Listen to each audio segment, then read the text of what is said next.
நிறைய பேர் வந்து இந்த யூடியூபர்ஸோட பெய்டு ப்ரொமோஷன் இருக்குல்ல, ஸோ அதை பார்த்து அதை வந்து ப்ராப்பராக அவங்க அனலைஸ் பண்ணாமல் ஒரு பெய்டு ப்ரொமோஷன் போட்டதை பார்த்து மக்கள் வந்து ஏகப்பட்ட பேர், நான் நினைச்சேன் 1 or 2 ஒரு 10-20 few மெம்பர்ஸ் இருப்பாங்கன்னு பார்த்தா lot of peoples are there. இவங்க நிறைய பேர் அஃபெக்ட் ஆயிருக்காங்கன்னு சொல்லிட்டு வரிசையா வந்துட்டு இருக்கு. இதுல மணிமேகலை அவங்க கமெண்ட்டுக்கு கீழே நிறைய பேர் வந்து கமெண்ட் பண்ணியிருக்காங்க, உங்களை பார்த்து தான் ஏமாந்து போய் நான் வாங்கிறதே அப்படின்னு சொல்லிட்டு. அதுக்கு ஒரு சில பேர் அவங்க கடைசியா லாஸ்ட் இயர் போட்ட வீடியோ இப்போ வந்து நீங்க கமெண்ட் பண்றீங்கன்னு சொல்லிட்டு. பாதிக்கப்பட்டவன் லாஸ்ட் இயரே வீடியோ பார்த்துட்டு இவங்களை ட்ரஸ்ட் பண்ணி மேபி அதே கடையில் வாங்கியிருக்கலாம். அந்த வீடியோ மேபி ரெக்கமெண்டேஷன்ல போயிருக்கலாம். அவங்க வந்து பிரைவேட்ல போட்டாங்களான்னு தெரியாது, மேபி ரெக்கமெண்டேஷன்ல போயிருக்கலாம், அதை கூட பார்த்து வாங்கியிருக்கலாம். அப்படி இல்லாட்டும் 1 year முன்னால போட்டிருக்காங்கன்னா இந்த மாதிரி பிரச்சனைகள் இருக்கும்போது ஹேவ் டு எப்படி சொல்றது, அவங்க அந்த விஷயத்தை வந்து அட்ரஸ் பண்ணணும். இந்த மாதிரி ஒரு ஸ்கேம் நடந்துட்டு இருக்கு, நாங்க லாஸ்ட் இயர் ப்ரொமோஷன் போட்டோம், மக்களே நீங்க எங்களை நம்பி தான் நீங்க வாங்குவீங்க, வாங்காதீங்க அப்படின்னு சொல்லியிருக்கணும். செகண்ட் ஒன்று வந்து இந்த ஆட்டோக்காரன், அவன் தீபாவளி கொண்டாட முடியாம இந்த ஸ்கேம்ல நிறைய ரூபாய் போட்டிருக்காங்க. இந்த ஸ்கேம்ல மனசு உடஞ்சு போய் நிறைய பேர் தீபாவளி வேண்டான்னு சொல்லிட்டு எல்லாம் இருப்பாங்க. ஆனா நீங்க இந்த மாதிரி நேரத்துல ஒரு வீடியோ ஓகேவா தீபாவளி சம்பந்தமா ரிலேட்டடா போட்டிருக்கீங்க,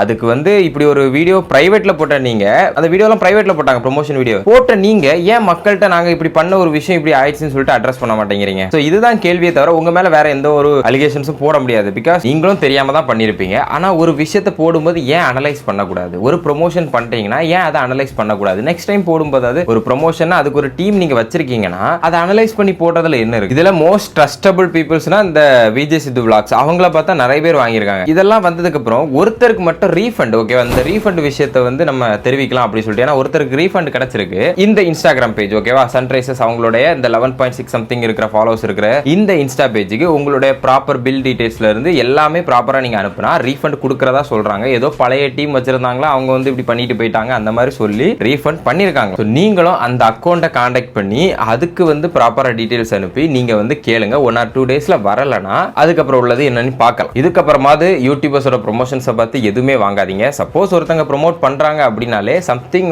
அங்கே ஏதோ ஒரு விஷயம் இருக்குன்னு அர்த்தம். ஸோ ஒருத்தங்க ரெக்கமெண்ட் பண்றாங்க அப்படிங்கிறது வேற, ப்ரொமோஷன் பண்றாங்க வேற. ரெக்கமெண்டேஷன் அவங்க யூஸ் பண்ணி பார்த்துருப்பாங்க, கொஞ்ச நாள் யூஸ்ஃபுல்லா இருந்திருக்கும், ஓகே, அது வந்து ரெக்கமெண்டேஷன்ல வந்துடும். பெய்டு ப்ரொமோஷன் ஒரு நாள் போவாங்க, டைரக்டா போயிட்டு சும்மா எதையோ பார்த்துட்டு அதை பார்த்து அவங்க சொல்றதா அப்படியே ஸ்கிரிப்ட் தான். ஆக்சுவலா அவங்க ஸ்கிரிப்ட் எழுதி கொடுப்பாங்க, அதை தான் இவங்க வந்து சொல்ல வேண்டியது இருக்கும், இல்லைன்னா காசு கொடுக்க மாட்டாங்க. இதுல நிறைய பேர் வந்து இவங்களுக்கு அகேன்ஸ்டா போட்டோட அன்ஃபாலோன்னு சொல்லிட்டு போவாங்க. நான் சொல்லட்டுமா, அதாவது இத்தனை நாள் வந்து நான் யாருமே வந்து சப்ஸ்கிரைப் பண்ணுங்க, ஃபாலோ பண்ணுங்க, ஷேர் பண்ணுங்கன்னு சொன்னதில்லை. ஆனால் இந்த வீடியோ நிறைய பேர் பாதிக்கப்பட்டிருக்கனால கண்டிப்பாக இதை நிறைய பேருக்கு ஷேர் பண்ணி அவங்களுக்கு வந்து தெரியப்படுத்துங்க. ஓகே, இந்த மாதிரி ரீஃபண்ட் வாங்கிக்கலாம், இல்லைன்னா இந்த மாதிரி பாதிக்கப்படுறாங்க, இப்படி படக்கூடாது அப்படின்னா ஃபர்தராக இதுக்கப்புறம் யாரும் படக்கூடாதுன்னா ஜஸ்ட் இந்த ஒரு வீடியோ நிறைய பேருக்கு உங்க ஃப்ரெண்ட்ஸுக்குலாம் ஷேர் பண்ணுங்க. ஃப்ராடு பண்ணி என்னெல்லாமோ பண்ணி கிறுக்குத்தனம் பண்ணி சோஷியல் மீடியாவில் எத்தனை பேரை வளர்றாங்க. அப்படி இருக்க பட்சத்தில் உண்மையை சொல்லி மக்களுக்கு நல்லது பண்ணணும் அப்படின்னு சொல்லிட்டு அவங்களுக்கு ஏற்ற மாதிரி இவனுக்கு இப்பெல்லாம் இருக்கிறானுங்க, இப்பெல்லாம் இருக்கக்கூடாது இப்படின்னு சொல்ற நம்மளை மக்கள் வளர்த்து விட மாட்டாங்களா? வளர்த்து விடுறாங்களோ இல்லையோ, நமக்கு பிடிச்சதை நம்ம பண்ணிட்டு இருப்போம். ஓகேவா, நமக்கு பிடிச்சதை நம்ம பண்ணுவோம், நமக்கு தப்புன்னு தோன்றதை நம்ம அட்ரஸ் பண்ணுவோம், அவ்வளவுதான்.